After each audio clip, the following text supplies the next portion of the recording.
Photo frame भाग दुसरा. Photo frame आता मृणालच्या टेबलावर कायमची जागा घेऊन बसली होती. दर सकाळी कॉलेजला जाण्याआधी ती एकदा त्या फोटोवर नजर टाकायची आणि नकळत हसायची. आर्यन आणि तिची मैत्री आत्ता घट्ट झाली होती. कॅन्टीनमधली कॉफी, लायब्ररीतल्या अभ्यासाचे तास, कार्यक्रमांची तयारी, सगळं काही खास वाटू लागलं. एक दिवस आर्यन म्हणाला, मृणाल, पुढच्या महिन्यात इंटर कॉलेज फोटोग्राफी स्पर्धा आहे. मी नाव दिलंय. वा, खूप छान. मग मी पण येणार तुला चीअर करायला, ती उत्साहाने म्हणाली. आर्यन थोडा शांत झाला. स्पर्धा मुंबईत आहे आणि जर मी जिंकलो तर मला तिथेच एका स्टुडिओमध्ये इंटर्नशिपची संधी मिळू शकते. मृणालचं हसू क्षणभर थांबलं. म्हणजे तू इथून जाणार? तिच्या आवाजात हलकीशी चिंता होती. आर्यनने प्रामाणिकपणे उत्तर दिलं, स्वप्न आहे माझं, पण काही नाती स्वप्नांपेक्षा मोठी असतात. मृणालने हसण्याचा प्रयत्न केला. स्वप्न पूर्ण करायला हवं, मी आहे ना इथे. स्पर्धेच्या दिवशी सगळे मित्रमैत्रिणी आर्यनसोबत मुंबईला गेले. त्याने काढलेला फोटो होता. कॉलेजच्या टेरेसवर उभ्या असलेल्या मित्रमैत्रिणींचा हसरा क्षण. निकाल लागला. आर्यनला पहिला क्रमांक मिळाला. सगळे आनंदाने ओरडू लागले. मृणालच्या डोळ्यात अभिमान चमकत होता. काही दिवसांनी इंटर्नशिपचं पत्र आलं. त्याला 6 महिन्यांसाठी मुंबईला जावं लागणार होतं. निघायच्या आदल्या दिवशी दोघं कॉलेजच्या टेरेसवर भेटले. मला भीती वाटते, मृणाल हलक्या आवाजात म्हणाली. आर्यनने तिच्याकडे पाहिलं. फोटोमध्ये अंतर असलं तरी आठवणी जवळ असतात आणि आपण फक्त फोटो नाही, मैत्री जपतोय. तो तिच्या हातात एक नवीन फोटो फ्रेम देतो.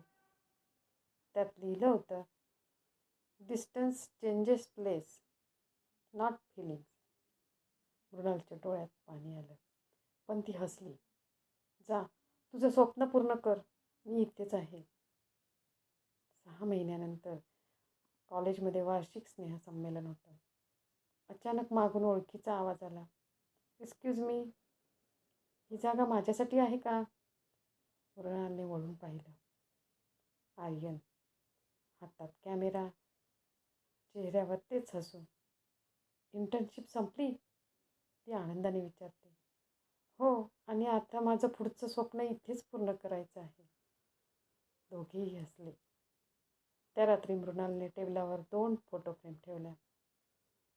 एक पहिल्या भेटीची आणि एक नवीन सुरुवातीची. तिला आता समजलं होतं, खरी नाती फोटोसारखी असतात. क्षण टिपतात, आठवणी जपतात आणि वेळ आली की परत हसवतात. 5 वर्षे लोटली. कॉलेज संपलं.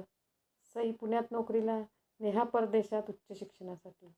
राधाचं लग्न झालं. मृणाल मात्र आपल्या शहरातच ग्राफिक डिझायनर म्हणून काम करू लागली. आर्यनने फोटोग्राफीमध्ये मोठं नाव कमावलं होतं. त्याचे फोटो प्रदर्शनात लागायचे, मासिकांत छापून यायचे. पण कितीही व्यस्त असला तरी दर महिन्याला एकदा तरी तो मृणालला भेटायला यायचा. मृणालच्या टेबलावर अजूनही त्या 2 फोटो फ्रेम होत्या. थोड्या जुन्या झालेल्या, पण आठवणी ताज्या. एक दिवस आर्यन म्हणाला, या रविवारी संध्याकाळी मोकळी आहेस का? तुला एका ठिकाणी न्यायचं आहे. मृणाल हसली. सस्पेन्स आहे का? हो, थोडासा, तो डोळा मारत म्हणाला. रविवारी ते दोघे एका छोट्या आर्ट गॅलरीसमोर उभे होते. आत आर्यनचं स्वतःचं पहिलं सोलो फोटो प्रदर्शन भरलं होतं. भिंतीवर वेगवेगळे फोटो, निसर्ग, शहर, लोकांचे भाव आणि शेवटच्या भिंतीवर एक मोठा फोटो. तो फोटो होता कॉलेजच्या टेरेसवर उभ्या असलेल्या मित्रमैत्रिणींचा आणि मध्ये हसणारी मृणाल. फोटोखाली लिहिलं होतं, the moment that changed my life.